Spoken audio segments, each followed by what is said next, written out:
నిన్న ఆంధ్రజ్యోతి పత్రిక భారత తొలి ప్రధాని జవహర్లాల్ నెహ్రూను, మన రాష్ట్ర ముఖ్యమంత్రి చంద్రబాబు గారు, నెహ్రూ ఫ్యూడల్ మనస్తత్వం అని చెప్పేసి కొన్ని వ్యాఖ్యలు చేశారు.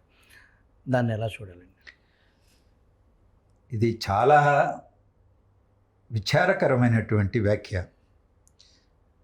అది నిజంగానే వాస్తవం అయితే నేను దాన్ని తీవ్రంగా నిరసిస్తున్నాను. స్వాతంత్రోద్యమానికి నాయకత్వం వహించినటువంటి ప్రముఖుల్లో గాంధీ గారి తర్వాత జవహర్లాల్ నెహ్రూ గారు. ప్రధానమంత్రి అయిన తర్వాత భారతదేశాన్ని ఒక ఆధునిక భారతదేశంగా నిర్మించడానికి, అభివృద్ధి చేయడానికి ఒక దృక్పథంతో, ఆయనకున్న విజన్తో ఆయన ముందుకు నడిపారు భారతదేశాన్ని. మిశ్రమ ఆర్థిక వ్యవస్థని నిర్మించేదానికి పూనుకున్నారు. అందులో మిశ్రమ ఆర్థిక వ్యవస్థలో ప్రభుత్వ రంగం కీలకమైనటువంటిది. ఇవాళ భారతదేశ ఆర్థిక వ్యవస్థను అభివృద్ధి చేయడంలో వెన్నెముకగా దోహదపడింది ప్రభుత్వ రంగం. ఇది ఉక్కు పరిశ్రమలు కావచ్చు, లేకపోతే ఇతర పరిశ్రమలు, ఇవన్నీ కూడా. ఆంధ్రప్రదేశ్ తీసుకున్న విశాఖ ఉక్కు ఆంధ్రుల హక్కు అని నినదించినప్పుడు 32 మంది బలిదానం చేసినప్పుడు ఎవరి సహాయంతో వచ్చింది? ప్రభుత్వ రంగంలో వచ్చింది కదా. సోవియట్ యూనియన్ సహకారంతో వచ్చింది. ఆ సోవియట్ యూనియన్తో ఆనాడు ఉన్నటువంటి యుఎస్ఎస్ఆర్తో మైత్రి బంధాన్ని పటిష్టంగా నెలకొల్పుకున్నటువంటి వ్యక్తి భారత ప్రధానమంత్రిగా జవహర్లాల్ నెహ్రూ గారు. ఇవాళకి కూడా ఆ పునాదులే మనకు ఉపయోగపడుతున్నాయి. ఇప్పుడు కష్టకాలం. ఎస్, పుతిన్ గారు కమ్యూనిస్టు కాకపోయినా, సోవియట్ యూనియన్ విడిపోయినా, అక్కడ కమ్యూనిస్టులు అధికారంలో లేకపోయినా, ఈరోజు భారత్ రష్యా బంధం మనం ఏ విధంగా కాపాడుతున్నదో ట్రంప్ ఈ టారిఫ్ వార్లో మనం చూస్తూనే ఉన్నాం. ఈ తరానికి కూడా అర్థమవుతున్నది. దానికి పునాది వేసిందే జవహర్లాల్ నెహ్రూ గారు. అలాగే అలీనోద్యమానికి ప్రపంచంలో మనలాంటి బడుగు బలహీన అభివృద్ధి చెందుతున్నటువంటి దేశాలన్నీ కూడా ఐక్యం కావడానికి, ఒక వేదికపైకి రావడానికి, తద్వారా ప్రపంచంలో అమెరికన్ లాంటి పెత్తందారీ దేశం, ఆనాడు కూడా పెత్తందారీ దేశమే, దాని నుంచి తట్టుకొని స్వతంత్రంగా అభివృద్ధి చెందాలంటే, ఆర్థికంగా అయినా సామాజికంగా అయినా అభివృద్ధి చెందాలంటే ఒక అలీన దేశాల సమైక్య కావాలని పునాదులు వేసినటువంటి ఇది. ఒక సెక్యులర్ వ్యవస్థ. భారతదేశంలో అనేక మతాలు ఉన్నాయి, వైవిధ్య భరితం. హిందువులు మెజారిటీ కావచ్చు, ముస్లింలు ఉన్నారు, క్రిస్టియన్స్ ఉన్నారు, పార్షియన్స్ ఉన్నారు, బౌద్ధులు ఉన్నారు.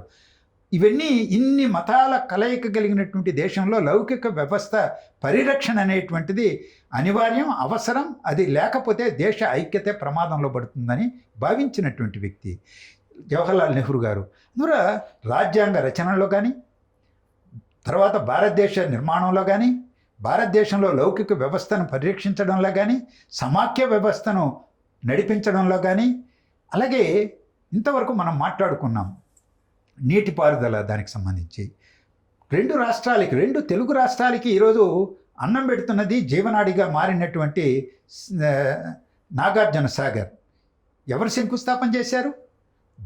అది ఆధునిక దేవాలయం అని ఆయన జవహర్లాల్ నెహ్రూ గారు అభివర్ణించారు. సాగునీటి ప్రాజెక్టులు భారతదేశానికి ఆధునిక దేవాలయాలు మొట్టమొదట ఆ విధంగా అభివర్ణించింది జవహర్లాల్ నెహ్రూనే. ఈరోజు ఆ సాగర్ లేకపోతే ఏంటి? శ్రీశైలం లేకపోతే ఏమవుతుంది? తెలంగాణ, ఆంధ్రప్రదేశ్ భవిష్యత్తు ఏంటి? అంటే కంట్రిబ్యూషన్ని, జవహర్లాల్ నెహ్రూ గారి కంట్రిబ్యూషన్ని గమనంలో పెట్టుకోకుండా ఏదో ఒక చులకన భావంతో ఒక మాట మోడీ గారినో, అమిత్ షా గారినో, ఆర్ఎస్ఎస్నో, లేకపోతే భారతీయ జనతా పార్టీనో ఈరోజు వాళ్ళతో మైత్రిలో ఉన్నారు కాబట్టి రాజకీయంగా ఈరోజు వాళ్ళను ప్రసన్నం చేసుకోవడం కోసం మాట్లాడడం అనేటువంటిది అత్యంత దారుణమైనది. మరి ఈరోజు వారి పునాదులు ఏంటో ఒకసారి ఆలోచించుకోవాలి. మామూలు రైతే కదా, మామూలు రైతు కుటుంబం నుంచి వచ్చారు. నాకు తెలుసు, నేను విద్యార్థి దశ నుంచి చంద్రబాబు నాయుడు గారు నేను ఎరుగుదును. 1977 నుంచి నేను ఎరుగుదును ఆయన్ని. రైతు కుటుంబం నుంచి వచ్చారు. రైతు కుటుంబం నుంచి వచ్చినటువంటి వాళ్లకు బూర్జువా మనస్తత్వం లేకుండా కమ్యూనిస్టు మనస్తత్వం ఉంటుందా? జవహర్లాల్ నెహ్రూ సోవియట్ యూనియన్తో స్నేహం చేసినంత మాత్రాన ఆయన పుట్టుక అది బ్యాక్గ్రౌండ్ వండుకుంటా పోతుందా? కానీ ఈ ఫ్యూడల్ మనస్తత్వం అని అనడంలో, ఆ విధంగా వ్యాఖ్య చేయడంలోనే అసలు ధ్వనించేటువంటిది అది మోడీ గారినో, అమిత్ షా గారినో, సంతృప్తి పరచొచ్చునేమో కానీ భారతదేశంలో లౌకిక వ్యవస్థని, సమాఖ్య వ్యవస్థని, ఈ అలీనోద్యమాన్ని, ఈ నీటిపారుదల ప్రాజెక్టుల నిర్మాణం చేసినటువంటి ఒక ఒక స్వాతంత్ర సమరయోధుడు ప్రధానమంత్రిని ఆ విధంగా వ్యాఖ్య చేయడం ఏమాత్రం రుచికరం కాదు. ఆధునిక భారతదేశ నిర్మాణం నెహ్రూ ఆలోచన పునాదుల మీద నిర్మించారంటారు. తప్పనిసరిగా ఆయన కమ్యూనిస్ట్ కాదు, ఆయన సోషలిస్ట్ కాదు, కానీ మిశ్రమ ఆర్థిక విధానాన్ని తీసుకొచ్చారు. ఈరోజు 1990 తర్వాత అదే కాంగ్రెస్ పార్టీ పివి నరసింహరావు గారు నాయకత్వంలో మన్మోహన్ గారి ఆర్థిక మంత్రిగా ఆర్థిక సంస్కరణలు తీసుకొచ్చారు. మెల్లిగా డీవియేట్ అయ్యారు వాళ్ళు, ప్రభుత్వ రంగాన్ని నిర్వీర్యం చేయడం. మోడీ గారి జమానా వచ్చింది. ఈరోజు పూర్తిగా దాన్ని కనుమరుగు చేస్తున్నారు. విశాఖ ఉక్కు కర్మాగారం ప్రస్తావించుకున్నాం. ఈ ప్రభుత్వ రంగంలో సామాజిక న్యాయం కల్పించేటువంటి రిజర్వేషన్లు ఉన్నాయి. కానీ ప్రభుత్వ రంగం కనుమరుగైతే సామాజిక న్యాయం పోతుందా, గొడ్డలిపేటకు గురవుతుందా, ఉంటుందా? ఈరోజు ఆ మిశ్రమ ఆర్థిక వ్యవస్థలో ప్రైవేట్ రంగం ఉండొచ్చు, సహకార రంగం ఉండొచ్చు అని చెప్పారు. వాటిని ఎవరు తిరస్కరించడం లేదు.